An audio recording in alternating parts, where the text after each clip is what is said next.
উপর ঈমান আনতে হবে, ওয়া মালাইকাতিহি আমার ফেরেশতাদের উপর ঈমান আনতে হবে, ওয়া কুতুবিহি আমার কিতাবের উপর আমার কোরআনের উপর ঈমান আনতে হবে, ওয়া রাসূলিহি আমার নবী রাসূলদের উপর ঈমান আনতে হবে, ওয়াল ইয়াউমিল আখিরি মানুষের মৃত্যুর পরের জীবনটাকে বলা হয় আখিরাতের জীবন। এই আখিরাতের জীবনের উপর বিশ্বাস করতে হবে। আমাদের মধ্যে কিন্তু আখিরাতের প্রতি বিশ্বাস নাই, কারণ আমরা মনে করি আমরা দুনিয়াতে আসছি, একদিন মরে যাব, আমাদেরকে মানুষ দাফন করে দিবে, কবরের মধ্যে রাখবে, আমরা পচে গলে মাটির সঙ্গে মিশে যাব, আমাদের হাড় হাড্ডিগুলো আল্লাহ তাআলা পাবে না। কি বলেন, পাইবে কিনা? আমরা মনে করি যে আমরা পচে গলিয়া মাটির সঙ্গে মিশে গেলে আল্লাহ বুঝি আর আমাদেরকে পাবে না। এখন প্রথম মানুষ হলে হযরত আদম আলাইহিস সালাম। আল্লাহ তাআলা কারে দেখে বানাইছে আদমের? কাউকে দেখা লাগছে? কারো সাহায্য নেওয়া লাগছে? তাহলে সে আল্লাহ কোনো কিছু ছিলই না, আমাদের কিছুই ছিল না, আমাদের কিচ্ছু ছিল না, তার থেকে আমার আল্লাহ আমাকে আপনাকে বানাইছেন। একবার বানাইছেন, দ্বিতীয়বার আমাদেরকে আল্লাহ তাআলা বানাইতে বলে কষ্ট হইল। কি বলেন, কষ্ট হইল? একটা মেশিন একজনে বানাইছে, প্রথম বানাইছে, বানানোর পরে দ্বিতীয়বার যদি বলা হয় এইটার চাইতে আরেকটু সুন্দর করে বানাইতে পারবো কিনা? তাহলে আমরা প্রথম যেভাবে দুনিয়াতে আল্লাহ আমাদেরকে বানায় পাঠাইছেন, আল্লাহ তাআলা বলেন যদি যে এর চাইতে আরো সুন্দর করে আমি বানাবো, আল্লাহ তাআলা পারবে কিনা? এখন আমাদের মাথার চুল পেকে গেছে, দাড়ি পেকে গেছে, আমরা চামড়া ঘুষায় গেছে শরীরে, কিন্তু আল্লাহ তাআলা তো এই চামড়া ঘুষাইছে মানুষ, দাড়ি পাকনা মানুষ, চুল পাকনা মানুষ, কালা মানুষ, এগুলো আল্লাহ জান্নাতে নেবে না। সেই সময় কেমনে নেবে? কোন বুড়া মানুষ, কোন কালো মানুষ জান্নাতে যাবে না। আল্লাহ তাআলা এই কালা মানুষগুলো, এই দাড়ি পাকনা, এই বুড়া চামড়া করতে যাওয়া ছোটরা বড় মানুষগুলোকে আল্লাহ তাআলা কিয়ামতের ময়দানে তার আবে হায়াতের পানি দিয়ে গোসল করায়া একদম 18-20 বছরের যুবক বানায় জান্নাতে পাঠাবে। সুবহানাল্লাহ। তাইলে আমাদেরকে আল্লাহ তাআলা এখন যেরকম আছি তার চাইতে আরো সুন্দর আল্লাহ বানাইতে পারবে কি পারবে না? এজন্য বলছেন আল ইয়াউমিল আখির, আখিরাতের উপর বিশ্বাস করতে হবে বান্দা। ওয়াল ইয়াউমিল আখিরি ওয়াল কদরি খায়রি শাররিহি, আমার তাকদীর, আমার ভাগ্যের ভালো মন্দের উপর আমাকে বিশ্বাস করতে হবে। আমার রিজিক আমার আল্লাহর পক্ষ থেকে হয়, দুনিয়ার কেউ আমাদের রিজিকের ব্যবস্থা করে না, আমার হায়াত দুনিয়ার কেউ দিতে পারে না, আমার মওত কেউ দুনিয়ার দিতে পারবে না। আবু জাহেল, ফিরাউন বলছিল দেখো আমি আল্লাহ কেমনে, আমি মানুষকে মরণ দিতে পারি, জীবনও দিতে পারি। মুসাকে যখন বলছিলেন লা ইলাহা ইল্লাল্লাহু মুসা কালিমুল্লাহ, এই দাওয়াত যখন ফিরাউনের কাছে দিয়েছিল, হযরত ইব্রাহিম আলাইহিস সালাম যখন কালিমার দাওয়াত নমরুদের কাছে দিছিল, একই কালিমার দাওয়াত দেওয়া হয়েছিল। ফিরাউন বলছিল আনা রাব্বুকুমুল আলা, নমরুদ বলছিল আমিও তোমার খোদা, তুমি আবার কার দাওয়াত নিয়ে আমার কাছে আসছো? কিন্তু আল্লাহ রাব্বুল আলামিন তাদেরকে তো আর পারমিশন দেন নাই বলার জন্য। কি বলেন? নবী মুসা কি ফিরাউনের বিশ্বাস করছে? নবী ইব্রাহিম কি নমরুদের আল্লাহ হিসাবে মানছে? মানে নাই। তখন বলছে তোমাকে আমি মানি না। তাহলে ইব্রাহিম তুমি বলো তোমার আল্লাহ কি করতে পারে, ও মুসা তুমি বলো তোমার আল্লাহ কি করতে পারে। এবার মুসা বললেন আমার আল্লাহ জীবিতকে মৃত্যু করতে পারে, আবার মরণ থেকে আমার আল্লাহ মানুষদেরকে জিন্দা বানাইতে পারে। বলেন পারে কিনা?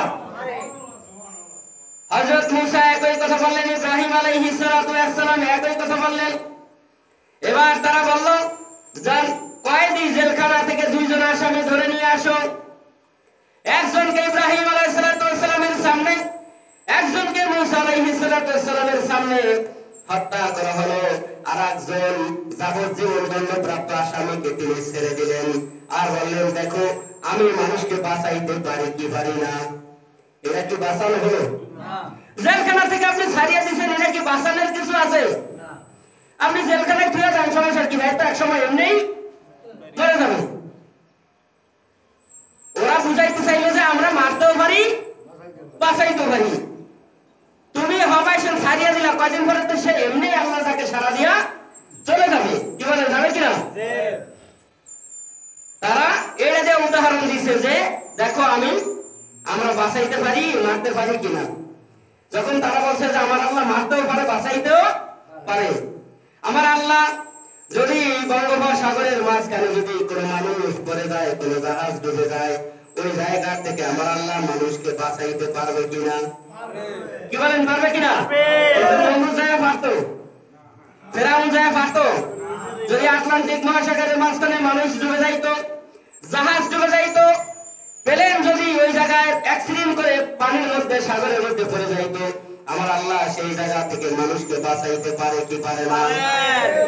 আমার আল্লাহ সত্যের জিনিসটাকে 7 বার ডুবাইতে পারে, 7 বার উঠাইতে পারে, কিন্তু মানুষের সেই ক্ষমতা নাই, সেই ক্ষমতা নাই।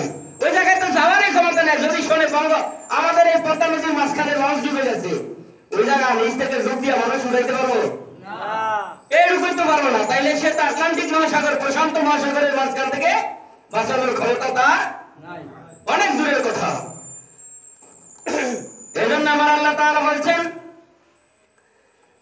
খৈরি শাররিহি, তাকদীরের ভালো এবং মন্দের উপর বিশ্বাস করতে হবে। মিনাল্লাহি তাআলা ওয়াল বা'স বা'দাল মাউত, এবং মৃত্যুর পরে যে জীবন আছে, মৃত্যুর পরে প্রথম জীবন হলো কবরের জীবন, এরপরে হলো পুলসিরাতের জীবন, এরপরে হলো হাসরের ময়দানের জীবন। কি বলেন, আছে না? কারণ মৃত্যুর পরের জীবনটাই হলো কবরের জীবন। এই জীবনটা কত বছর থাকা লাগবে একমাত্র আল্লাহ তাআলা ছাড়া কেউ জানে না। কারণ সর্বশেষে যিনি মারা যাবেন তিনিও কমপক্ষে 50,000 বছর কবরে থাকা লাগবে। আর এখন যদি মানুষ মারা যায় যারা, তাদের হিসাব কি আরো অনেক বেড়ে যাবে। আল্লাহ কবে দুনিয়া ধ্বংস করে দেন, আল্লাহ তাআলা বলছেন তার হাবিবের মাধ্যমে যে আমি ততক্ষণ পর্যন্ত দুনিয়া ধ্বংস করব না যতক্ষণ পর্যন্ত আমি আল্লাহকে একটা লোক দুনিয়াতে আল্লাহ বলার থাকবে, ততক্ষণ পর্যন্ত আমি আল্লাহ আমার দুনিয়াকে আমি ধ্বংস করব না। আল্লাহ বলার মতন একজন লোকও যতদিন দুনিয়াতে থাকবে ততদিন পর্যন্ত আল্লাহ কি করবেন না, দুনিয়া ধ্বংস করবেন না। তাহলে কত পরে, এখন তো তাম পৃথিবীতে মানুষেরা আল্লাহকে ডাকে। কি বলেন, ডাকে কিনা? ডাকে না? হাজার হাজার কোটি মানুষ আল্লাহ তাআলাকে 24টা ঘন্টা আল্লাহ তাআলাকে ডাকতে আছে। আমাদের এখন দিন, আমেরিকাতে এখন রাত, তাদের এখন রাত, তারা ঘুমায়, আমরা ইবাদত করতেছি। আবার আমরা যখন ঘুমাবো তারা আবার ইবাদত করবে। একটা সেকেন্ডের জন্য আল্লাহ তাআলার ডাক দুনিয়ার জমিন থেকে মাহরুম হয় না। সুবহানাল্লাহ। 24টা ঘন্টা প্রত্যেকটা সেকেন্ডে সেকেন্ডে আল্লাহ তাআলার নাম উচ্চারণ হইতেছে। সুবহানাল্লাহ। কারণ দুনিয়া এক সেকেন্ডের জন্য আল্লাহ তাআলাকে ভুলে থাকে না। খালি ভুলে থাকি কারা? আমরা মানুষেরা। এজন্য আল্লাহ তাআলা বলতেছেন যে এই বিষয়ের উপরে একটা বিষয় থেকে যদি কেউ বলে যে না আমি আমার তাকদীরের ভালো মন্দ বিশ্বাস করি না, আমি মনে করি যে চেয়ারম্যান মেম্বাররা যা দেয় ওইটাই আমার ফয়সালা, রিজিক, সঠিক হবে কথাটা? তাহলে সে আল্লাহর তাকদীরের উপর কি করলো না, বিশ্বাস করলো না। বিশ্বাস না করার কারণে সে বেঈমান হয়ে গেল, সে কাফের হয়ে গেল, সে মারদুদ হয়ে গেল। এজন্য আল্লাহ রাব্বুল আলামিন কুরআনুল কারীমে সর্বপ্রথম যে আয়াতে কারিমাগুলো আল্লাহ তাআলা নাযিল করে জানায় দিয়েছেন, দুনিয়ার মানুষদেরকে বলতেছেন মানুষ যখন আল্লাহ তাআলাকে সিজদা দেওয়ার জন্য তার ঘরে আসে, মসজিদে হোক, ঘরে হোক, বিলে হোক, রাস্তায় হোক, যেই জায়গায় আল্লাহ তাআলাকে সিজদা দেওয়ার জন্য বান্দা যখন দাঁড়িয়ে যায়, তখন আমরা নামাজে দাঁড়াই কি করি? নামাজে দাঁড়া আমরা কি করি? আমরা সানা করি না? সুবহানাকাল্লাহুম্মা বিহামদিকা ওয়া তাবারাকা ইসমুকা ওয়া তাআলা জাদ্দুকা ওয়া লা ইলাহা গায়রুক আউযু বিল্লাহি মিনাশ শাইতানির রাজীম বিসমিল্লাহির রাহমানির রাহিম। এরপরে আমরা সূরা শুরু করি। ইমামের পিছনে দাঁড়াইলে আমরা শুনি, কান পেতে শুনি। আর যদি নিজে নিজে একা একা নামাজ পড়ি তখন আমি নিজেই কি আল্লাহ তাআলার এই কালেমাগুলো আমি তেলাওয়াত করতে থাকি। কি বলেন, থাকি কিনা? আমরা যখন বলি সুবহানাকা আল্লাহুম্মা, ও আল্লাহ আমি তোমার গুণগান গাই। গুণগান গাই কার? আল্লাহ। আমরা তোমার পবিত্রতা ঘোষণা করি, তোমার গুণগান গাই। আল্লাহুম্মা বিহামদিকা, আমরা তোমার প্রশংসা করি। আল্লাহ আমরা তোমার গুণগান গাই। ওয়া তাবারাকা ইসমুকা, আল্লাহ তুমি আমাদেরকে বরকত দাও। আল্লাহ তুমি তোমার পক্ষ থেকে আমাদের জন্য সকল নিয়ামত এবং বরকত দাও। আল্লাহ যদি আমাদেরকে আমাদের হায়াত নামক বরকত না দিত আমরা বাঁচতাম? আল্লাহ যদি অক্সিজেন নামক বরকত আমাদেরকে না দিত আমরা বাঁচতাম? আল্লাহ যদি তার কুদরতি পানি আমাদেরকে না খাওয়াইতো আমরা বাঁচতাম? আল্লাহ যদি তার রিজিক নামক দৌলত যদি আমাদেরকে না দিত আমরা বাঁচতাম? আল্লাহ যদি আমাদেরকে সুস্থতা নামক নিয়ামত না দিত আমরা বাঁচতাম? আমরা আল্লাহর কোন কুদরত ছাড়া এক সেকেন্ডের জন্য বাঁচতে পারি না। এই জন্য আল্লাহ রাব্বুল আলামিন সূরা আর-রহমানের ভিতরে একবার দুইবার নয় 32-33 বার বলেছেন, ফাবিআইয়ি আলা'i রাব্বিকুমা তুকাজ্জিবান। ও বান্দা, তুমি আমার নিয়ামত পাওয়ার পরে আমার কোন কোন নিয়ামতের অস্বীকার করো বলো? বলেন তো আমরা আল্লাহর কোন নিয়ামতের অস্বীকার করতে পারি? আল্লাহ এই জন্য একবার দুইবার নয়, আল্লাহ বলছেন যে 33 বার আল্লাহ তাআলা বলছেন, ফাবিআইয়ি আলা'i রাব্বিকুমা তুকাজ্জিবান। বান্দা তুমি আমার কোন নিয়ামত অস্বীকার করবে বলো? বলেন তো আমাদের আল্লাহর পক্ষ থেকে কোন নিয়ামত অস্বীকার করার মতো ক্ষমতা আছে? এই চোখ আমাদের জন্য আল্লাহর পক্ষ থেকে নিয়ামত কিনা? এই চোখটা কত বড় নিয়ামত আমার আল্লাহ আপনাকে আমাকে দিয়েছেন। এই চোখ দুটা যদি না থাকতো আমরা বুঝতে পারতাম? আমরা এর মর্যাদা বুঝতে পারতাম? চোখ না থাকলে চোখের মর্যাদা ঠিক বুঝতাম যে চোখের কত দাম। এখন আছে দেখি আমরা বুঝি না। যার চোখ নাই সেই কেবল বোঝে চোখের কত দাম। কারণ তার মধ্যে সবচেয়ে বড় কাজ করে, তার মধ্যে সবচেয়ে বড় দুর্বলতা কাজ করে এইটা যে মা তাকে গর্ভে ধারণ করেছে, যে মা তাকে জন্ম দিয়েছে, জন্মের পরে অন্ধ হয়ে দুনিয়ায় আসার কারণে গর্ভধারিণী মাকে দুইটা চোখ দিয়া দেখতে পারে না। এটা আল্লাহর পক্ষ থেকে নিয়ামত না চোখ দুইটা?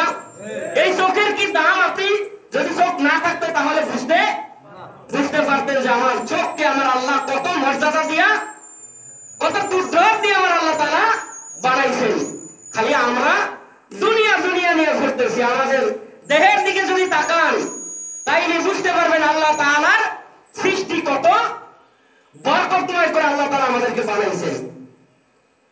আর আল্লাহ তাআলা যদি আমার মাথা ঠিক করে দিয়েছেন, মাথার মধ্যে আমাদের যে মগজগুলো আছে এগুলো যদি এলোমেলো থাকতো আমাদেরকে রাস্তার পাগল হিসাবে মানুষ ডাকতো। কি বলেন, ডাকতো না? যার মাথার মগজগুলো ঠিক নাই সে রাস্তার পাগল, কারণ তার মধ্যে কোনো হিতাহিত জ্ঞান নাই। যার ঢিলু আল্লাহ তাআলা ভালো বানাইছেন, আজকে ভালো মানুষ হিসাবে আমরা আল্লাহর ঘরে আসতে পারছি। যদি মাথা বলেন বিকৃত থাকতো, মাথা বিকৃত থাকলে আমরা এখন আসতাম? কেউ আমাদেরকে ডাকতো, ওই যে পাগলা রাস্তায় বসে রয়েছে ওরা বলতো যে তুই আয় মসজিদে, আমাদেরকে বলতো? কারণ আল্লাহ আমাদেরকে যে মাথাটা দিয়েছেন, মাথার মধ্যে যে আল্লাহ তাআলা মগজটা আমাদেরকে দিয়েছেন, যে ব্রেনটা আল্লাহ তাআলা দিয়েছেন, ব্রেনটা যদি একটু মর্যাদা দিত তাহলে কেউ আমাদেরকে মর্যাদা দিত না, কেউ আমাদেরকে ডাকতো না। যদিও ডাকতো আমাদেরকে পাগল ছাগল বলে ডাকতো। কি বলেন, ডাকতো কিনা? সে আল্লাহ তাআলা বলেন, ও বান্দা তুমি আমার কোন কোন নিয়ামতের অস্বীকার করবা বলো? তোমাকে আমি হাত দিয়েছি, এই হাতের মধ্যে আমি আল্লাহ 5টা আঙ্গুল দিয়েছি। এই আঙ্গুলের মধ্যে আমি আল্লাহ তাআলা কর দিয়েছি না দেয় নাই? এই আঙ্গুলের মাথায় আমার আল্লাহ তাআলা শক্ত একটা নখ দিয়েছেন। আপনি শক্ত কোনো জিনিসকে যদি এইভাবে খামচি দেন, যদি আপনার নখ না থাকতো আপনি খামচি দিয়া ওই জিনিসটাকে ধরতে পারতেন না। এই নখগুলো আল্লাহ তাআলার পক্ষ থেকে নিয়ামত। 6 দিন পরে নখ খসে যাবে, 9 দিন পরে চুল। যেদিন আপনার মৃত্যু হবে তার 6 দিন পরে কবরে রাখার 6 দিন পরে নখগুলো অটোমেটিক উঠে পড়ে যাবে। আপনি জীবিত থাকা অবস্থায় নখগুলো টান দিয়ে দেখেন, নখ কাটতে গিয়েছেন, একটুখানি কানি কেটে গিয়েছে, রক্ত বের হয়েছে, কলিজাটার মধ্যে আঘাত লেগেছে না লাগে নাই? লাগছে কিনা? কত কষ্ট, কত ব্যথা, কত যন্ত্রণা। আর এই নখগুলো আপনার মৃত্যুর 6 দিন পরে অটোমেটিক উঠে যাবে।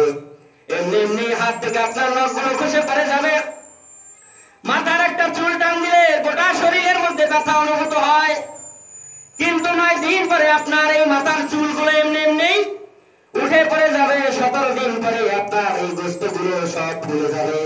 60 দিনে দিন পেটগুলো ফেটে একদম সবগুলো পোকায় খাইয়া শুধুমাত্র হাড় গুলায় জমিনের উপর পড়ে থাকবে।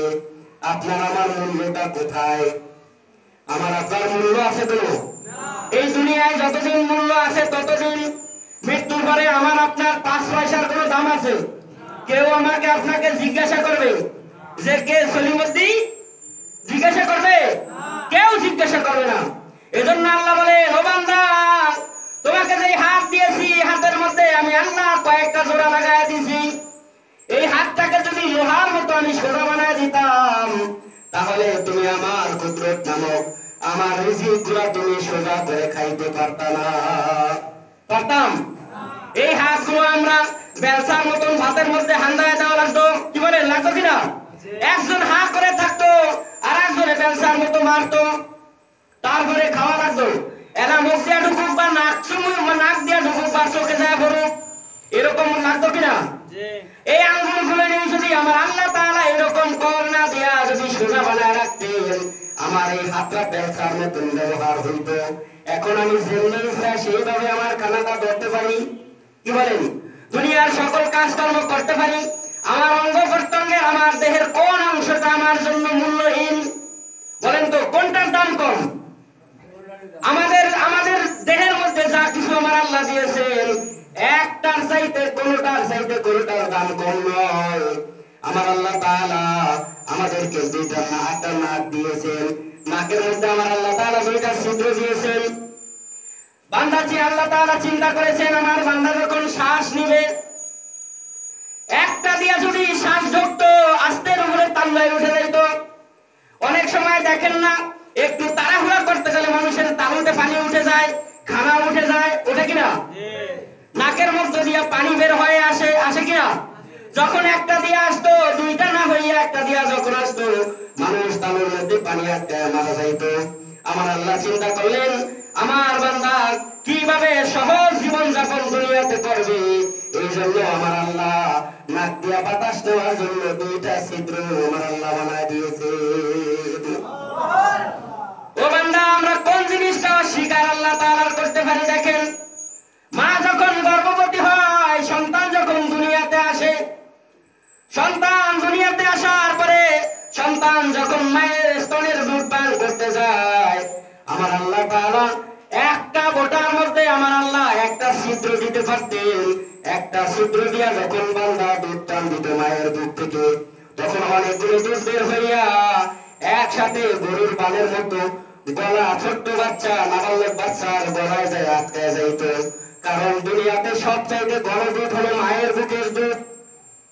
এই দুধটা মা সন্তান জন্ম দেওয়ার পরে প্রথম যে দুধটা হয়, এটা হলে শাল দুধ, এটা হয় খুব মোটা। এইটা খাওয়ার পরে সন্তানের গলায় আটকায় যেত। এই জন্য আমার আল্লাহ তাআলা মায়ের স্তনের মধ্যে 1-2টা ফোঁটা দেয় নাই, মায়ের স্তনের মধ্যে আমার আল্লাহ সূক্ষ্ম 32টা ফোঁটা দিয়া চিকন চিকন নালে দুধ বার করে সন্তানকে দুনিয়ার জমিনে আল্লাহ বাঁচায় রেখেছে।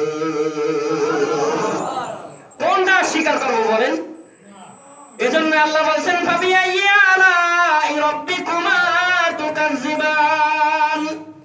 ও বান্দা, তোমরা আমি আল্লাহ তাআলার কোন নিয়ামতটাকে অস্বীকার করবা বলো? বলেন তো, অস্বীকার করার কিছু আছে? আপনার অতিরিক্ত খাওয়া যদি হয়ে যায়, পেটের মধ্যে গন্ডগোল শুরু হয় কি হয় না? আমার আল্লাহ বাতাস দিয়ে ওইটাকে বের করে দেন না, তাই না? ওই বাতাসটা যদি যায় যাদের পেটের মধ্যে আটকে থাকে, কত কষ্ট তারাই বুঝতে পারে, কি বলেন, পারে কিনা? যাদের পেটের মধ্যে বাতাস আটকে যায়, গ্যাস আটকায় যায়, ওই লোকগুলাই নিজে কত কষ্ট, ডাক্তার ছাড়া উপায় থাকে না। আল্লাহ তাকে খাইতে বলেছেন, আল্লাহ আবার কম করতেও বলেছেন। আল্লাহ তাআলা সিস্টেম শিখাইছেন, বান্দা এইভাবে করো, তাহলে তোমার পেটের মধ্যে গ্যাস হবে না, পেটের মধ্যে যন্ত্রণা হবে না। সিস্টেমটা শিখাই দিয়েছেন কে? আল্লাহ। এই জন্য আমরা আল্লাহর কোন নিয়ামতকে স্বীকার করবো বলেন? এই যে চোখের উপরে আল্লাহ তাআলা দুইটা চোখের উপরে দুইটা গরু দিয়েছেন, না দেয় নাই? এটা আমরা কি কই? পিসি, হ্যাঁ, বা গরু। এই যে দুইটা গরু দিয়েছেন আমার আল্লাহ, কারণে আমার আল্লাহ দেয় নাই। এই দুইটা গরু যদি আপনার পুরুষ যারা আছে পুরুষের না থাকতো, আমাদেরকে দেখা যেত হিজড়া জগত আধা পুরুষ আধা মহিলা, এরকম মনে হইতো। এই দুইটাকে আমার আল্লাহ তাআলা এমনি দেয় নাই, কারণ আল্লাহ তাআলা জানতেন যে আমার বান্দাদের সৌন্দর্য করার জন্য আমি আল্লাহই তো যথেষ্ট। সুবহানাল্লাহ। আমরা এরপরে কি করি? আবার গুরু পেলাকও করে।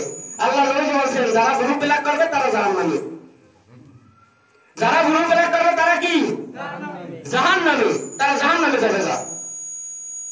যারা এই যে সাদা চুলের মধ্যে কালাটা যায় না, কালা দেয়নি, কিয়ামতের ময়দানে রাসূল বলছেন যে যারা সাদা চুলকে যারা কালো করবে কালি দিয়া, তাদের সঙ্গে আমার আল্লাহ রাসূল সাল্লাল্লাহু আলাইহি ওয়াসাল্লাম দেখা করবে না।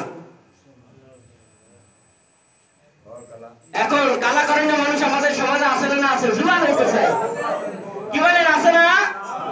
বহু জুয়ান হইতে চায়।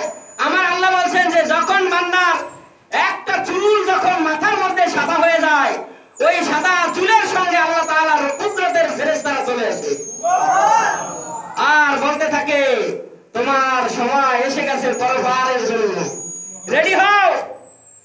আল্লাহর কুদরতের ফেরেশতারা বলে ও আল্লাহর বান্দা, তোমার মাথার মধ্যে সাদা চুল দেখা দিয়েছে, বয়স হয়ে যাচ্ছে, এই দুনিয়ার চিন্তা না করে আখিরাতের চিন্তা শুরু করে দাও, আখিরাতের প্রস্তুতি গ্রহণ করতে থাকো। কি বলেন? তারা আমাদের জন্য কল্যাণ কামনা করে আর দোয়া করতে থাকে তোমরা পরকালের জন্য প্রস্তুতি গ্রহণ করো, কারণ কবর প্রত্যেকদিন এমনি আমাদেরকে সত্যের বার ডাক দেয়।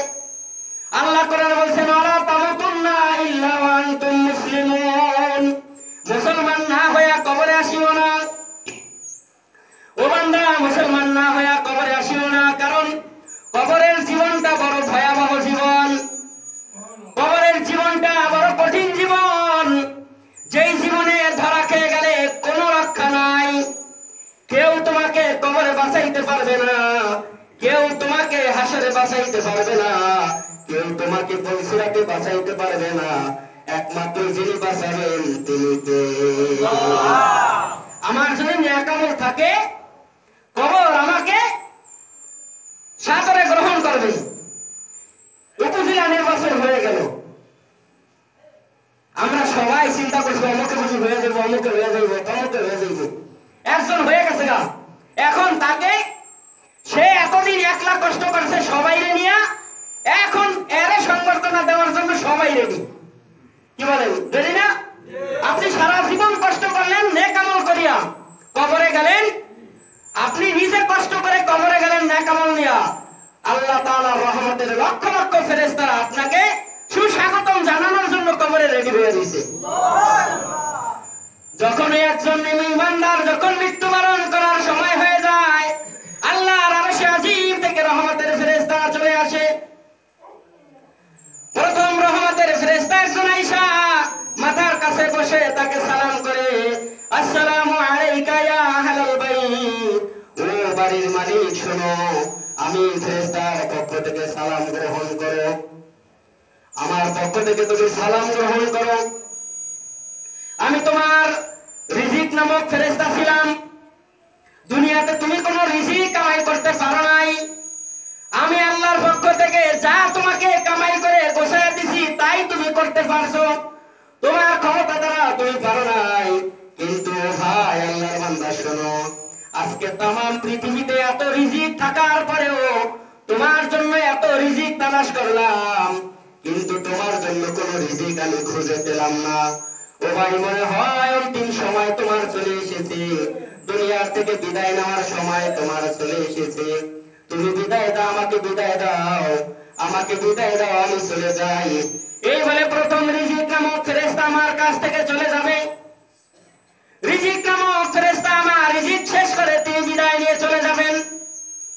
আবার আরেক দল ফেরেশতা চলে আসবেন, আয়েশা সালাম দিবে, আসসালামু আলাইকা ইয়া আহলাল বাইত,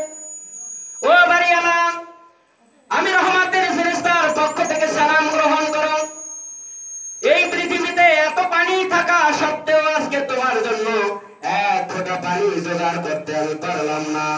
মনে হয় তোমার জীবন শেষ হয়ে সময় শেষ হয়ে গেছে, তুমি আমাকে বিদায় দিয়ে দাও, কারণ আমার ডিউটি শেষ।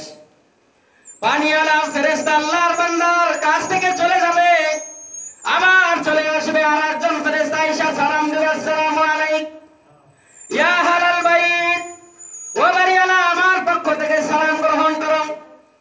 আমি তোমার শক্তি যোগান দিতাম, এই শরীরের মধ্যে, এই দেহের মধ্যে, গিরার মধ্যে, পায়ের মধ্যে, পুরা শরীরে আমি শক্তি জোগাড় করে দিতাম। দুনিয়াতে এত ক্যালসিয়াম থাকার পরেও, এত শক্তি থাকার পরেও তোমাকে যে এতদিন আমি হাঁটায়া হাঁটায়া বিভিন্ন স্থানে নিয়েছি, কিন্তু আল্লাহর পক্ষ থেকে আজকে তোমার পায়ে শক্তি দেওয়ার মতন, তোমাকে দাঁড়া করানোর মতন কোন ক্ষমতা আমার কাছে নাই। আমার সময় শেষ হয়ে গেছে, আমাকে বিদায় দিয়ে দাও, আমি চলে যাই।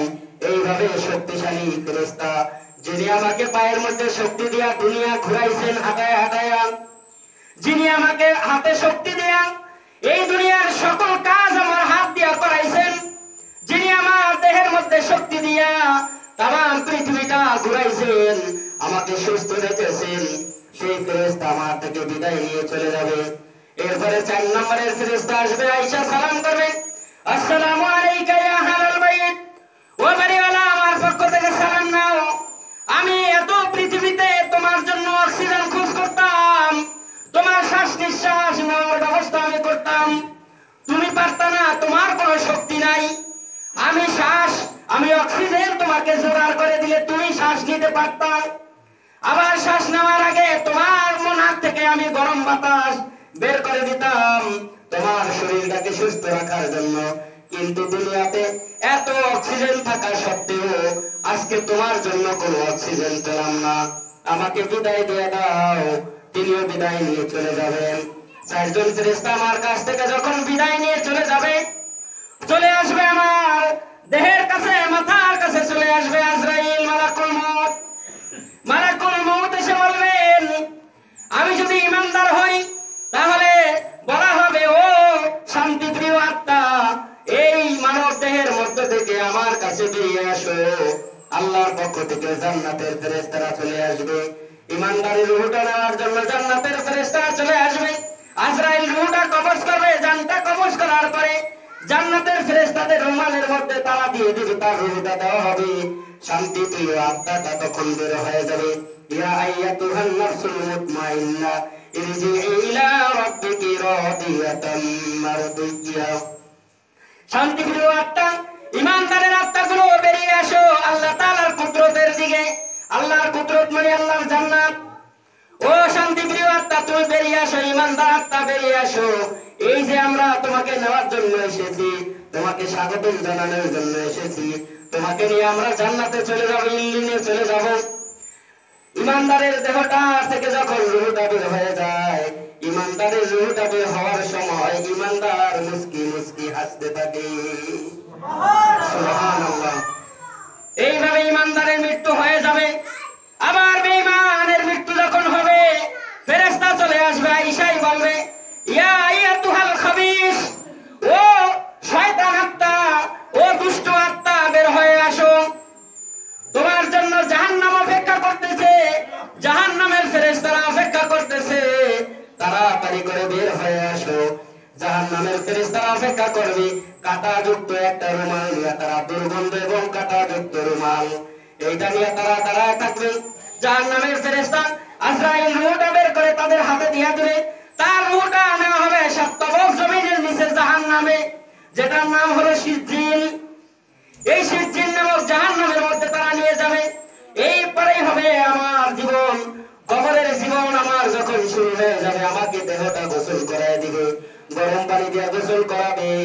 এমন গরম পানি কোনোদিন আপনি গোসল করেন নাই।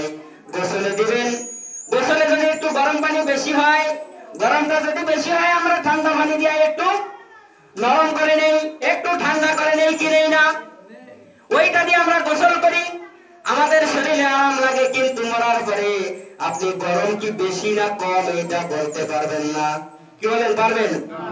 আমার দেহটা অনুভব করবে আহারে তোদের জন্য এত কিছু দুনিয়ায় রেখে আসলাম, আর আজকে আমার বিদায়ের সময় তোমরা এত গরম পানি দিয়ে গোসল করাও, আমার চামড়া গুলাই উঠায় ফেলাইবা। বলতে পারবে না জাহান্নামী, বলতে পারবে না জান্নাতীও। তাদের দেহটা নিয়ে যখন কবরে রাখা হবে, কবরে রাখার পরে যখন আমাকে আপনাকে কবরের মধ্যে যখন রাখা হবে, বিসমিল্লাহি ওয়া আলা মিল্লাতি রাসূলিল্লাহ, আল্লাহর নামে রাসূলের দলে উঠায় দিয়ে গেলাম। কবরে যখন লাশকে রাখা হয় তখন কি বলি আমরা? খাট থেকে নামায়া যখন কবরে লাশটা রাখা হয় তখন বলা হয় বিসমিল্লাহি ওয়া আলা মিল্লাতি রাসূলিল্লাহ, আল্লাহর নামে রাসূলের দলে উঠায় দিয়ে গেলাম। এখন বলেন, আপনি সারা জীবন আল্লাহর দলে ছিলেন না, রাসূলের মতে ছিলেন না, রাসূলের আদর্শে ছিলেন না, আপনার মতন লাশটা আমার আল্লাহ কবরে গ্রহণ করবে? আমার রাসূলকে তার দলভুক্ত মনে করবে কবরে? কবরে মনে করবে না। তখনই আমার উপর আযাব শুরু হয়ে যাবে কি যাবে না? কবরে রাখবেন ইমানদার হলে। যখন ইমানদারদেরকে কবরে রাখা হয়, জান্নাতের ফেরেশতারা কবরের মধ্যে চলে আসে। দুইজন ফেরেশতা কবরের মধ্যে চলে আসবে, জিজ্ঞাসা করবে মার রব্বুকা, তোমার রবকে, ওমান দীনুকা, তোমার দিনকে, ওমান নবীকা, তোমার নবীকে। যদি আমি ইমানদার হই, ইমান নিয়ে কবরে যাই, সাথে সাথে জবাব আসবে রব্বি আল্লাহ, দীনুল ইসলাম, নবিয়ুনা মুহাম্মাদুর রাসূলুল্লাহ সাল্লাল্লাহু আলাইহি ওয়াসাল্লাম। উত্তর দিতে পারবো। আর যদি ইমান নিয়ে না যাই, কবরে যাই বলবো হায় হায় লা আদরি, আমি আল্লাহ চিনি না, রাসূল চিনি না, দিন চিনি না। তখন এই ফেরেশতারা জাহান্নামের আযাব শুরু করবে কি করবে না? ইমানদারের প্রশ্নের জবাব যখন হয়ে যাবে, আল্লাহ তাআলা ডাক দিয়ে বলবেন, ফেরেশতারা আমার ইমানদার বান্দার পিঠের নিচে জান্নাতের বিছানা বিছায়া দাও। ইমানদারদের বিছানাগুলো জান্নাতের বিছানা কবরে বিছিয়ে দেওয়া হবে।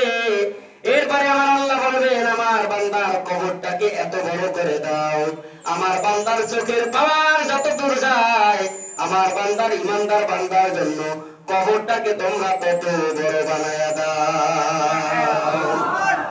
আর যদি বেঈমান হয়ে মারা যায়, কবরে রাখার পরে এই জবাব যখন দিতে পারবো না, তখনই আল্লাহ বলবেন, ও জাহান্নামের ফেরেশতারা আযাব শুরু করে দাও। হাদিস শরীফে এসেছে, জাহান্নামের আযাব যখন শুরু হয়ে যাবে, দুর্মুখ দিয়া যখন আমাকে সাইজ করা হবে কবরের মধ্যে, হাতুড়ি দিয়া যখন বাড়ি মারা হবে, বুরজু দিয়া যখন পার দেওয়া হবে, তখন এক পারের কারণে 70 হাত মাটির নিচে পড়ে যাবেন। আবার সেখান থেকে 100 দিয়া টাইনে আবার উঠাবে। যেমন হুক দিয়া বস্তা গুলাইন, বড় বড় দিয়ে 2.5 মণ বস্তা গুলাইন, যখন শ্রমিকরা হুক লাগায়, লোহার হুক লাগায় উঠায় কি উঠায় না, এইভাবে টান দিয়া উঠাবে। বুরজু দিয়া আমাকে জাহান্নামের ফেরেশতারা মাইর দিবে, 70 হাত মাটির তলে চলে যাব। ওই জায়গা থেকে আবার হুক দিয়ে আমাকে টেনে উঠানো হবে। এইভাবে কিয়ামত পর্যন্ত আমাকে শাস্তি দেওয়া হবে কবরে। কিন্তু ইমানদার কবরের মধ্যে যাওয়ার পরে সে অনুভব করবে কতটুকু সময়। ইমানদারের অনুভব হবে কিয়ামত পর্যন্ত কতটুকু সময়। একটা তাসবিহ রাসূল বলেছেন, 101টা দানা থাকে একটা তাসবিহর মধ্যে, কি বলে থাকে না? 101টা দানা। ইমানদার যখন কবরের মধ্যে শুয়ে থাকবে, তিনি আল্লাহর তাসবিহ গুনতে থাকবেন। হাত থেকে তার তাসবিহের ছড়াটা ছিঁড়ে যাবে, সুতাটা ছিঁড়ে যাবে। 101টা দানা যখন ছুটে ছুটে পড়ে যাবে, ওই দানাগুলো গাঁথতে যতটুকু সময় লাগে, ওই দানাগুলো গাঁথতে যতটুকু সময় লাগবে, ইমানদারের কাছে কবরের জীবনটা মনে হবে অতটুকু সময়। আর বেঈমানের জন্য সময় হবে লক্ষ কোটি বছর, কারণ তার এক একটা দিনই হবে হাজার হাজার বছরের মতন। কারণ ইমানদার কবরে যাওয়ার পরে দুনিয়াতে কষ্ট করে গিয়েছে, বেঈমান তো দুনিয়াতে আল্লাহর জন্য কষ্ট করে নাই, রাসূলের জন্য কষ্ট করে নাই, দ্বীনের জন্য কষ্ট করে নাই, ইসলামের জন্য কষ্ট করে নাই। যার কারণে ওই কষ্টটা ওই জায়গায় তার ভোগ করতে হবে। কিন্তু ইমানদার দুনিয়াতে এই কষ্টগুলো করে যাওয়ার কারণে আমার আল্লাহ তাকে কবরের মধ্যে শান্তির ব্যবস্থা করে দিবেন। ইমানদার কবরে থাকবেন সামান্য কয়েকটা সেকেন্ডের মতো সময়, কিন্তু বেঈমানকে থাকতে হবে লক্ষ কোটি বছর। তার শাস্তি চলতেই থাকবে, শাস্তি চলতেই থাকবে। এজন্য কবরের জীবনটা বড় ভয়ানক জীবন। এই কবরের জীবনে যে মুক্তি পেয়ে যাবে, আল্লাহ বলছেন যে তার সকল ঘাটি আমি আল্লাহ মুক্ত করে দিব। কবরে যে মাপ পেয়ে যাবে, তার সামনের সমস্ত ঘাটি কি মাপ। কবরে যে ধরা খেয়ে যাবে, সামনের সব ঘাটিতে সে ধরা পড়ে যাবে। সেখান থেকে বাঁচার আর কোনো উপায় থাকবে না। কবর জাহান্নাম, জাহান্নামের কথা আল্লাহ নবী বলছেন।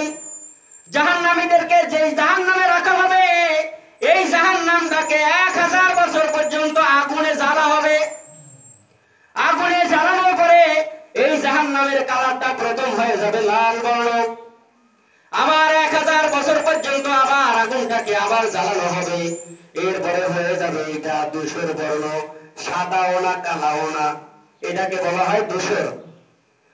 এইরকম হয়ে যাবে। আবার 1000 বছরে আগুনটাকে জ্বালানো হবে। এরপরে ওই বানর ওইটা হয়ে যাবে কালো অন্ধকার, ঘুটঘুটে অন্ধকার। এখন যে আগুনটার অবস্থা, জাহান্নামের আগুনের অবস্থা এখন ঘুটঘুটে অন্ধকার। আল্লাহ রাব্বুল আলামিন বলেন, কিয়ামতের ময়দানে ফয়সালা যখন হয়ে যাবে, মানুষের ভালো এবং মন্দের, ন্যায় এবং অন্যায়ের বিচার যখন হয়ে যাবে, যখন জান্নাতীরা জান্নাতে চলে যাবে, জাহান্নামীরা যখন জাহান্নামে যাবে, তখন আমি আল্লাহ ওই আগুনটাকে এমন বর্ণ করব, দেখলে মানুষের পিলাই চমকায়া যাবে। বড় কঠিন। এই দুনিয়া থেকে আমাকে আপনাকে আমল নিয়ে যেতে হবে, নচেত আমার আপনার বাঁচার কোন উপায় থাকবে না। আজকের দুনিয়ার গরমে আমরা অতিষ্ঠ হয়ে যাই, কি বলেন, যাই কিনা? সহ্য হয় না। কিন্তু জাহান্নামের আগুন এর চাইতে 1000 কোটি গুণ বেশি গরম হবে। এই সামান্য 30, 35, 38, 40, 42 ডিগ্রি তাপমাত্রায় আমরা সহ্য করতে পারি না। কিয়ামতের ময়দানে এই সূর্যটার 12টা মুখ। এখন যেই মুখটা আমরা দেখি, এটা মুখ না, এটা পিঠ। যেই সূর্যের মুখটা আমরা এখন দেখি, এটা সূর্যের মুখ না, এটা পিঠ। তাহলে সূর্যের মুখ কোন দিকে? উপরের দিকে আল্লাহ তাআলা উঠে রাখছেন। আর সূর্যের মুখ হলো 12টা। এই 12টা মুখকে আল্লাহ তাআলা সেই দিন কিয়ামতে কি করবেন? উল্টায় দিবেন। মুখগুলোকে নিচের দিকে দিবেন, যার গরমের কারণে আপনার মাথার মগজগুলো ভাতের মতো টকবক টকবক করে ফেটে যাবে। আপনার পায়খানার রাস্তা দিয়ে আপনার শরীরের মধ্যে সব আতরি গুলো পানি হয়ে গলে গলে পুইস হয়ে বের হয়ে যাবে। বড় কঠিন অবস্থা হবে। সূর্যটা চলে আসবে 1 হাত মাথার উপরে, অথবা 1 বিগত মাথার উপরে, অথবা মরুমাত মাথার উপরে সূর্য তখন চলে আসবে। গরমের কারণে মাটিটা তামা হয়ে যাবে। এই উত্তাপের মধ্যে 1 দিন 2 দিন নয়, 1 বছর 2 বছর নয়, 50,000 বছর পর্যন্ত আপনাকে আমাকে দাঁড়িয়ে থাকতে হবে। বড় কঠিন, কি বলেন, কঠিন কিনা? এই দুনিয়ার গরমকে গরম মনে করে আমরা নামাজে আসি না। কি কন, যে দুনিয়া এত গরম, একটু গরম কমুক তারপরে নামাজে যাব। এই দুনিয়ার গরম কোনো গরমের মধ্যেই পারে না। আল্লাহ তাআলা আমাদেরকে বুঝদান করুক, ইসলামের দ্বীনের বুঝদান করুক। আমরা যেন আল্লাহর দ্বীন বুঝে আমল করে দুনিয়ার থেকে ঈমান নিয়ে আমল নিয়ে যেন কবরে যাইতে পারি। আল্লাহ তাআলা সেই তৌফিক দান করুক। সকলে বলে আমিন।